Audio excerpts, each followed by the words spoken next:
True indeed. My name's Miguel, and you're watching Droz Daily Steez. Yo, what up, what up? You already know it's your boy Ryan Leslie, aka Black Mozart. We out here in Scandinavia, Droz Daily Steez and holla. Woo! Why are we not hearing a lot of rappers on your productions right now? The way that the industry's working now is a lot of folks are just collaborating, you know, without fees. And so for me, it's really just about the fact that I don't like making music that I don't control the distribution. So with the Red Cafe situation, I knew when we got in the studio it was going to be a single with a video, you know? So just because I take that much care into all my records. So when I made the Cassie album, I only made 13 songs. I didn't make 40 songs and then pick 13. I made 13 songs because every single song there's a lot of attention to detail. And so I knew that I had the power to control how it was distributed. When we made these songs, they were coming out. With a lot of other productions, you know, in systems, a lot of people, they just make records. You know, they just in the studio recording, and they don't have a game plan or strategy of how they want it to be released. And I think that every record I make is part of my legacy. So I don't want it to just be sitting at a label somewhere waiting to come out, you know? So for Fab, I knew You Be Killing Them was gonna be, you know, he was gonna take care of it, make it a single and put it out. So unless somebody really wants to dig in, you know, the Talib Kweli, you know, collaboration, I knew he was gonna, you know, put it out there, make it a single, you know. And so I saw this video with Rick Ross with Maybachs and Diamonds. You know, and people was like, "Fuck, when is this track coming out?" Yeah. But he changed his artistic direction. You know, that was a much better record musically for the Less Is More album. Yeah. Because at that time, you know, even though we had made Maybachs and Diamonds, you know, the next record he put out was, you know, I think a big music. He was going to another. He was going to another artistic direction at the time, you know. How did you link up with Fab? Fab, he just been there from the very beginning. Even before I had Diamond Girl, before there was Addiction, there was a record called Used to Be. That was that I was track, putting out, And you know, he's always taking a chance with me, you know. There's not a lot of rappers right now that will take the chance, you know, on somebody that's just an artist, right? People, you know, they feel like, okay, well, you know, can I actually rap on this record? Like, you know, is Ryan a rapper? Is that gonna affect my credibility if I rap on a record with him rapping? Like, how are people gonna look at me? And Fab he just appreciates talent, you know? Yeah. And so whether I was singing, you know, he's been on every single project, except that he wasn't on the Transition project. Pusha T was on Transition. He's got a good chemistry, man. I'm trying to convince Fab to come out and do a tour with me. We've been talking about it, you know. It'll be an expensive tour though, you know. But I've been trying to convince him to just come out and tour. I think the people want to see it. We made enough records together, from Everything Every Day Everywhere, The Fabolous Life, You Be Killing Them, Addiction, Beautiful Live Remix, Green off the new record. Serious record, a lot of people's favorite records, you know, of the stuff that we've done from our catalogs. So that'll be a dream come true. We just started your own movement, Renegades. Which you talked about, and a lot of artists have such groups. But none of them seem to give their phone numbers out. How does staying connected to your fans actually help you? Man, it's a requisite. It's important. If you want to be successful in business, you know, every other industry, they know who their customers are. If you fly SAS Airlines and they don't know who you are, you know, they know who you are. They got your passport, they got your ID. You know what I mean? They can email you anytime they want. They don't send you a tweet. SAS Airlines, you know. So I think it's time for artists. I think it's time for artists to start operating like, you know, like real businesses that are successful in 2013. And so that's how I operate my business. You know, it's a lot of people say, well, is that possible? No manager, no label, straight off the iPhone. But that's really what allows us to be connected. You know what I mean? So you don't got a manager? Nah. Oh, okay. That's crazy. Yeah, you know. How is it like with the money and stuff like that? Is it easier to get a lot of money and sales and stuff like that when you're an independent artist, or if you are a major? You know, I know if you're a major, a lot of you could get money. It depends on how much you're spending, though. I mean, end of the day is with any business, you know. I just know that Dom Kennedy, for example, he wouldn't have the car and the watch and stuff like that if he wasn't independent. He's talking a lot about that, because it was like they would cut his checks off, you know, and stuff like that. He could still. I mean, there's ways to do it. You know what I mean? You can't tell me that. You know, you can't tell me that. You know, Meek or Wale or Rocky Fresh, or, you know, they you know, it depends sometimes on what kind of family you roll with. You know, I'm independent because I'm I'm on an island. You know, I do my own thing. You know, Fab, you know, in my opinion, I think Fab would be an awesome independent artist. You know, because he does his own thing. He got Street Fam, but he's not in Young Money. He's not in Maybach Music Group. He's not in TDE. You know, he's not in OVO. So it's him. You know, and so that doesn't mean I won't start a family though. You know, I'm looking for it. I'm looking for that next wave of talent. I don't care where they're from. They could be from out here. They could be from New York City. I'm looking for that next wave, and you know, I just want to see how we could change the industry by being smarter about our business. You know. Did Jeezy try to sign you to CTE? There was a rumor. Because we did an interview with him.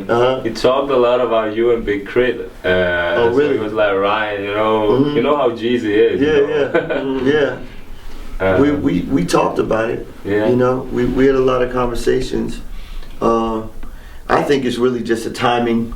It's always about timing, and you know, he had a number of projects and a lot of artists. You know, and he put out the CTE compilation and everything, and you know, he's actually been tweeting a lot of stuff towards his label. Have you seen that? The couple of days? Yeah. That's interesting. Yeah. Especially when we're talking a lot about that. So, you know, I'm available. I mean, anybody that wants to work with me, do deals with me, partner with me. I mean, even this clothing line, conversation was a result of just the ability for, you know, Murd to be able to just reach me directly. Just send me an email. You know, I'll respond. You know, somebody. So if I wanted you and Fab to come over here for my birthday, if I had a lot of cash, to get a sponsor or anything, that would be possible. Absolutely, it's absolutely possible. You know what I mean? At least for me, there's no middleman. If it makes sense, and it makes dollars and cents to me, I'm on the plane. You know what I mean? But it also has to make history though too. You know, I don't really do anything for money. You know, so I'm already good. You know, so I don't ever have to base any decisions that I make on how much money it is. It just needs to be worth my time, and it needs to be.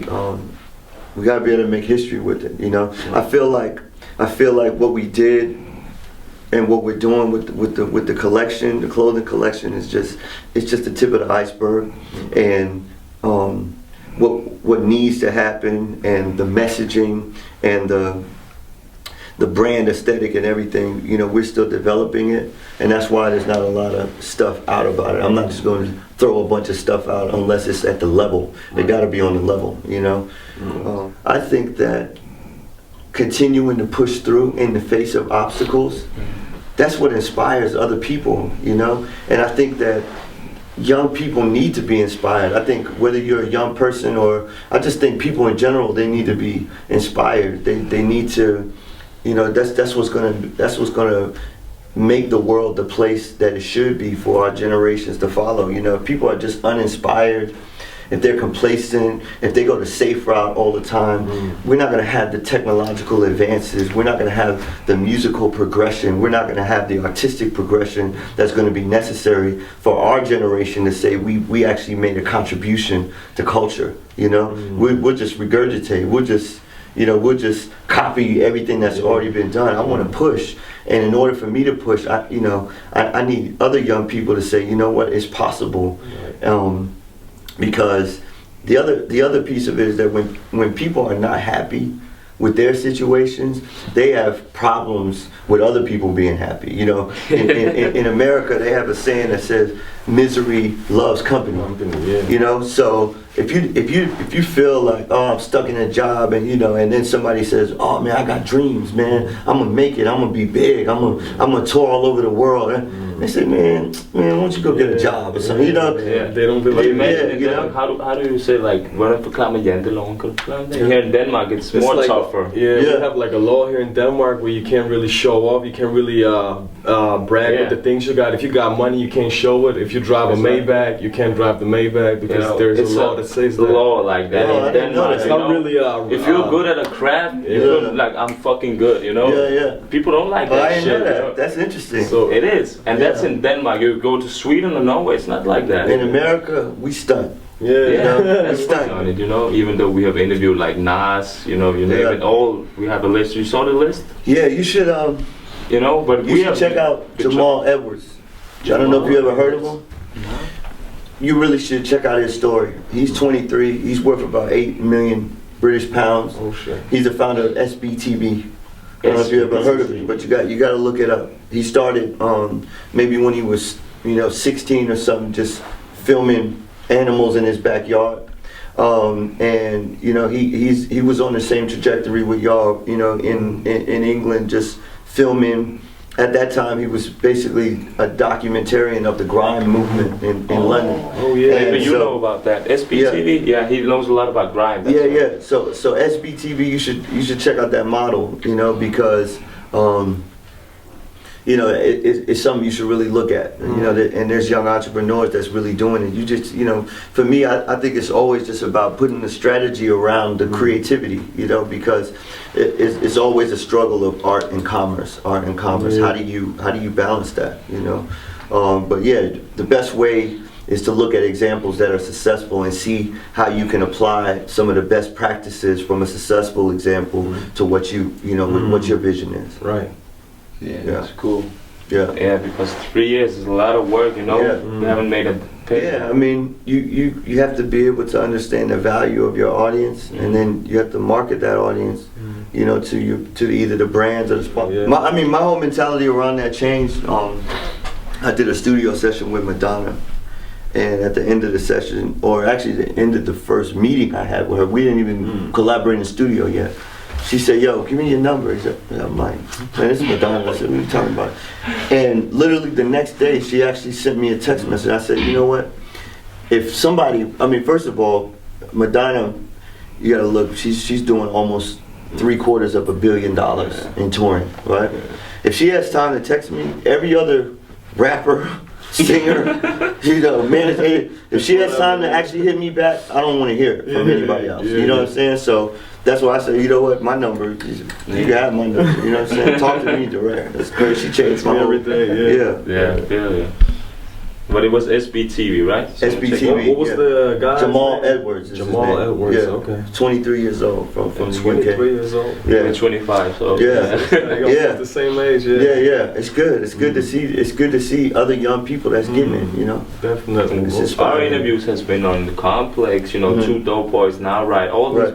And we're from Denmark, you know. A lot of European blogs, the interviews don't get posted on those blogs. Yeah. So we. But I'm saying you should just elevate though. You know what I mean? But sometimes it's tough. You feel me? Because we're in Denmark, we have 5 million people. You know, not everybody is listening to hip hop and R&B music and stuff like that. I'm saying elevate the content. When you look at SBTV, you're gonna see how they just everything's elevated. You know, you want to get money, man. Everybody wants to get money. You know, everybody. So, you know, I think I saw something the other day says the cream rises to the top, but there's a lot of cups of coffee. You know, there's millions of cups of coffee. The cream might rise to the top, but you know, so you know, if you want to be if you want to get money, I realize that money comes to the people who are at the top of the game. Jordan doesn't have to worry about money. Michael Jordan didn't have to worry about money. Tiger Woods didn't have to worry about money. Cristiano Ronaldo, he doesn't worry about money. Mike Tyson, he didn't worry about money. Michael Jackson, Jay-Z, the top of the game, they don't worry about money because they're that much different. They're a cut above to just everybody else that's just doing it. So I say, you know, from my vantage point, elevate, man. You know, elevate to the top of your game. Be the top. Be the top of the top, because it is tough. So when you can do it in the face of it being tough, then that's when you really deserve to get the rewards. You know what I mean? Miguel, he told me like the only thing he believed in was passion. Yeah. If you lose passion, you don't got anything. Yeah. Yeah. You still got family. You got, I feel you. Know, like, there's something that in your craft. You feel me? Like in your craft. I agree. I agree. If you have the passion and work hard for it, then everything is possible. Yeah, it is. Yeah. So the last question, the new album. Any? Renegade Nation is a new album. It's a tour and an album. I'm shooting a film in Bulgaria. I'm gonna do I actually just tweeted it. It's called From Sofia with Love. The capital of Bulgaria, so I'm working with the Philharmonic there. We're shooting a film. And we're gonna put it out. We'll do a world premiere of the film as well as a concert on Valentine's Day, and you'll be able to see some of the making of the Renegade Nation album. I'm already about 7 songs in. Worked with Illmind, Wonder Girl already. K Beats, who did History with Cardiac. He sent me a joint. I got a couple of joints on there myself. There's another cat by the name of DJ Payne 1.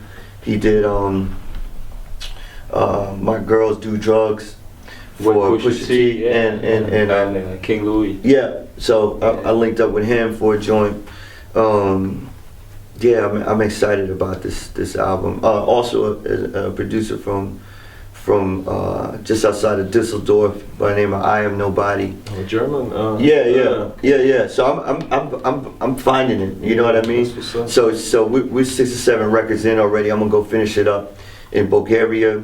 Why would you rather use another producer? I'm interested right now in shining a light on talent. You know what I mean? I don't think there's a question, can Ryan produce or not? Yeah. You know, so, right? Of course. So for me, I realized that there's so many. You know, even before when I started on YouTube, nobody was on YouTube producing, right? Nobody. So now it's that much more challenging if somebody's actually talented to have a window or a light. So I want to be that light. If somebody's dope, I want to shine the light on them. Look at Cadenza. Nobody heard of Cadenza. Higher might be one of the favorite records off of Black Mozart. You know what I'm saying? And we were able to shine that light on him. You know, Wonder Girl at age 16 and doing what she's doing, people need to know about it. So that's why I don't think, I don't need to prove, okay, can Ryan make a beat? Obviously I can make a beat and make a record. Can I actually, I was actually talking today, I think success really is about how many people around you are successful, right? I think that's really what the true measure of success. You could be successful, but if you step on everybody on the way there to get there, right? How many people around you are successful? That's what I'm about. So from my internship program, from videographers to graphic designers to programmers to anybody, how many people around me are millionaires? That's what I'm interested in making millionaires. I've made millions of dollars. I'm interested in creating millionaires, from young people that have the talent and the passion and the work ethic. Good point of view. Yeah. Good. Inspiring. Yeah, man. Inspiring, and thanks. Let's get it, man. This is the longest conversation we ever had. Yeah, man. We'll be talking about it all day. Inspiring. Yeah. All right. Gotcha. Good.